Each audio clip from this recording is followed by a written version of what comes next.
चला तर आज आपण बघूया टाकाऊपासून टिकाऊ प्लँकी कसे बनवायचे। यासाठी लागणारे साहित्य हे मटका कुल्फीचे पॉट, हा टोचा, खिळा असला तरी चालेल, हातोडी आणि असे भांड्यामध्ये पाणी। मटक्याला ड्रेनेज होल करण्यासाठी ही जी मडकी आहे ती पाण्यामध्ये भिजत ठेवायची अशी।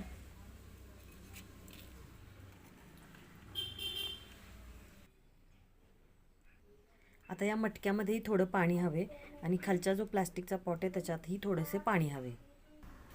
आता खिळा किंवा टोचा असा बरोबर मटक्याच्या मध्यभागी ठेवावा आणि वरून हातोड्याने ठोकावे।